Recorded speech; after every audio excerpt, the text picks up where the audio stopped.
Good morning, dear students. Welcome to e-learning classes of accountancy. Today is your lecture number 52 turn, and from this lecture I am going to start chapter number 2 of part B, that is financial statement analysis.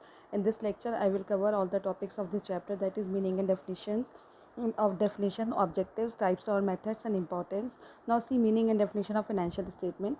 Financial statement analysis is a systematic process of studying the relationship among the various financial factors contained in the financial statement to have a better understanding of the working and the financial position of a business. Financial statement analysis जो है एक mass complex presentation है which shows all the data in monetary term, and it shows the liquidity, solvency and profitability of the business. Financial statement analysis is the end product of the business by which we can get balance sheet, profit and loss account of the company, and then it gives the statement related to the analysis of solvency, liquidity and profitability of the business. The definition is given in simple words. We can say analysis of financial statement is a more comprehensive study of balance sheet and profit and loss account using the tools of analysis to get a proper understanding of profitability and financial position of the business. Is it clear, beta? Now see objectives of financial statement analysis. First objective of financial statement analysis is to measure earning capacity and profitability. Overall objective of a business is to earn satisfactory return on the funds invested in it, consistent with maintaining the sound financial position. Financial analysis helps in ascertaining whether an adequate profit are being earned on the capital invested in the business. With the help of financial statement analysis, we will come to know whether the company is earning adequate profit on the capital invested by the firm or not. So financial statement analysis give the overall objective of finding out the profitability on the capital invested by the company in the business.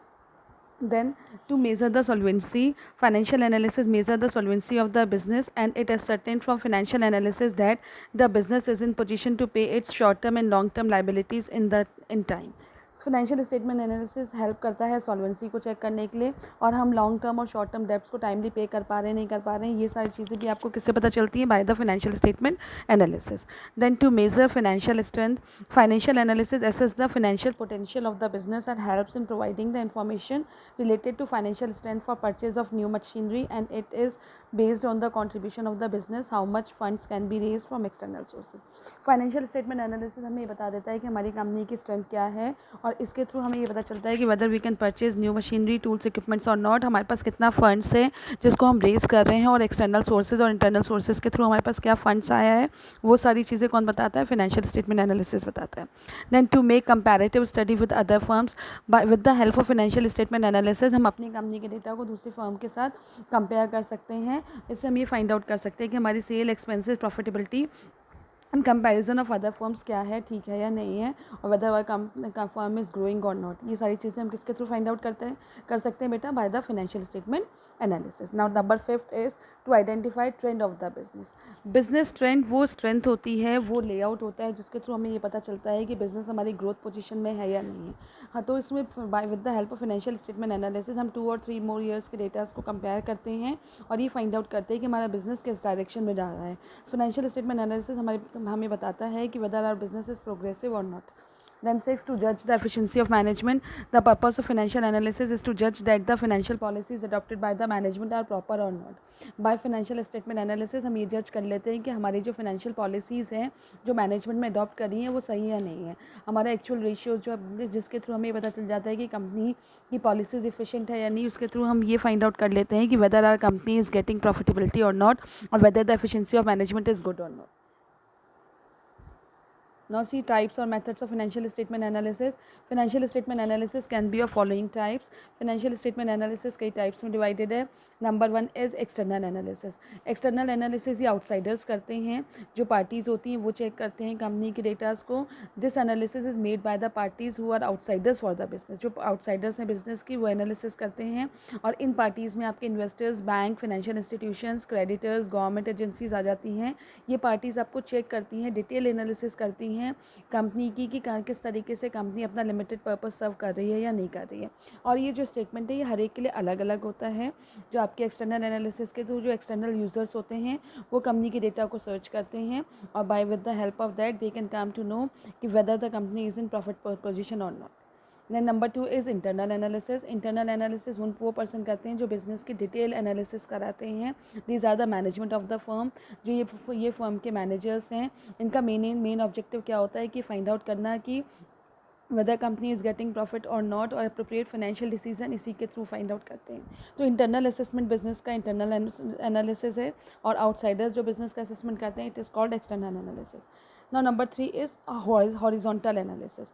In such type of analysis, financial statement for a number of years are reviewed and analyzed.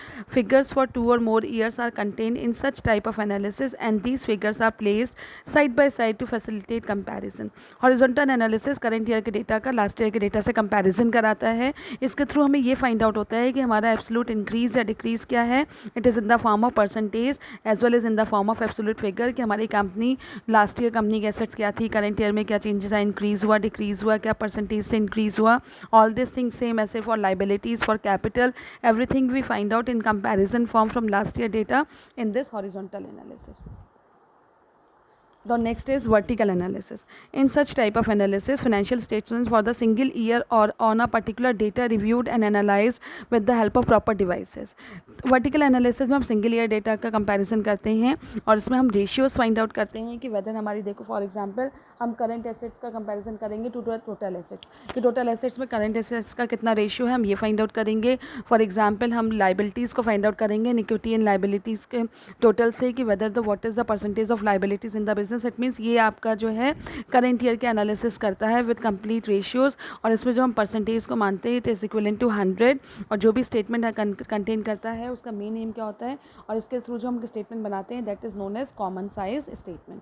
तो हम जब last year के data का current year से comparison कर रहे हैं तो इट इज़ हॉरिजॉन्टल एनालिसिस, और जब करंट ईयर का डेटा को हम उसी के ईयर से कंपैरिजन करते हैं कि क्या परसेंटेज वो अपने टोटल एसेट्स में कंटेन कर रही है, करंट लाइबिलिटी, करंट एसेट्स या फिक्स एसेट्स, टोटल एसेट्स में क्या परसेंटेज कंटेन कर रही है, और उसमें हम परसेंटेज को 100 से इक्विवेलेंट मानते हैं, तो it is known as vertical analysis, and vertical analysis is done through common size statement. Now see importance of financial statement analysis, or you can say parties involved in financial statement analysis. Number 1 is significance for management. Financial statement analysis सबसे ज़्यादा significant किसके लिए है, management के लिए है, क्योंकि management हमेशा ये ट्राई करता है कि find out the solvency, profitability and capital structure of the firm. They want to make sure that the business must be in solvent position to pay the debts as and when they fall due. ठीक है, तो फिर जो management होता है firm का, वो हमेशा ये इसलिए फाइंड आउट करता है, इंटरेस्टेड होता है solvency, profitability and capital structure को फाइंड आउट करने के लिए, so that they can make sure कि company is in solvent position and company is able to pay all the dues and debts as and when required. ठीक है. Then next is significance for investors.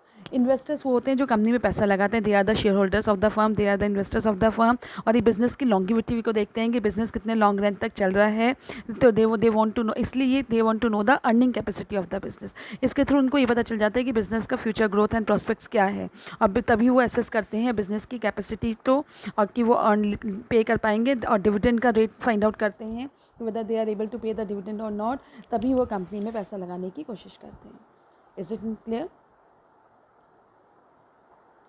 Then see next बेटा, significance for creditors. Creditors two types के होते हैं, short term and long term creditors. Short term creditors want to know the liquidity of the business. Short term creditors business की liquidity को देखते हैं कि whether the company is have sufficient current assets and cash to pay their debts or not. Current ratio and quick ratio calculated on the basis of financial statement helps them in assessing this. ठीक है. Short term creditors company की solvency position को देखते हैं कि company के पास current assets and cash sufficient है या नहीं है, so that they can pay their current liabilities. Number 2 होते हैं long term creditors. They want to know two things mainly.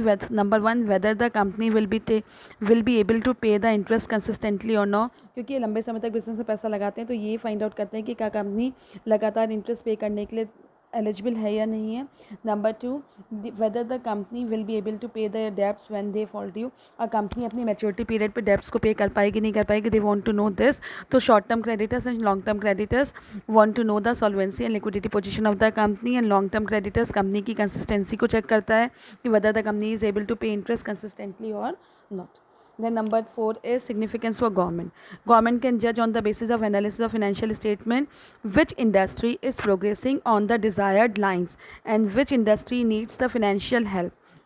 जो गवर्नमेंट होती है वो ये जज करती है कंपनी की, जो गवर्नमेंट को स्टेटमेंट इसलिए चाहिए होता है ताकि वो ये चेक कर सके कि कौन सी इंडस्ट्री प्रोग्रेस कर रही है और कौन सी इंडस्ट्री जो है फिनेंशियल हेल्प की ज़रूरत है। जो इंडस्ट्री प्रोग्रेस कर रही है गवर्नमेंट उसके जो है जीएसटी को इंक्रीज़ कर देती है, उनके प्राइस रेगुलेशंस को बढ़ा देती है, और जो इंडस्ट्री आपकी जो है जिनको फिनेंशियल हेल्प की ज़रूरत है वहाँ पर जीएसटी कम कर देती है गवर्नमेंट, और कंपेरिजन कॉस्ट ऑफ प्रोडक्शन जिनका वो, ताकि उनका कॉस्ट ऑफ प्रोडक्शन कम हो जाए और उनकी जो है प्रॉफिटेबिलिटी मार्जिन इंक्रीज़ हो जाए। इज इट क्लियर बेटा? Now see significance for financial institutions. Financial institutions आपके बैंक्स हैं और फाइनेंशियल कंपनीज़ हैं, जो आपकी इंश्योरेंस कंपनीज़ हो गई, यूनियन ट्रस्ट ऑफ इंडिया हो गया, जो कि कंपनी की प्रॉफिट अर्निंग कैपेसिटी को फाइंड आउट करते हैं और उसकी लॉन्ग टर्म सॉल्वेंसी पोजीशन को चेक करते हैं, so that they can come to know कि फाइनेंशियल की वो जो है फाइनेंशियल इंस्टीट्यूशंस को लोन्स वगैरह रिपे कर पाएगी कंपनी या नहीं कर पाएगी। Then significance for employees. Employees तुम्हारे वो पर्सन है जो कंपनी में वर्क कर रहे हैं और वो कंपनी की फिनेंशियल एनालिसिस को इसलिए फाइंड आउट करते हैं so that they can get proper wages, salary, and at the time they can get bonus and incentives also. Is it clear? Then next is significance for researchers. Researchers वो हैं जो company पे research कर रहे हैं, company की profitability को check करके वो ये चेक करते हैं कि कंपनी फाइनेंशियल साउंड है या नहीं है, कंपनी का फ्यूचर ग्रोथ पोटेंशियल क्या है। अगर कंपनी कहीं से कहीं तक लॉस में जा रही होती है तो दे टेक डिफरेंट डिसीजंस ताकि कंपनी जो है फ्यूचर प्रॉस्पेक्ट में ग्रोथ कर सके। इज इट क्लियर बेटा? इसके कुछ टॉपिक्स रह गए which I have given in your notes, और इससे ये चैप्टर कंप्लीट हो रहा है बेटा। And I hope you all have understand, read out this chapter, do notes and assignments in your copies. Thank you बेटा, हैव अ नाइस डे।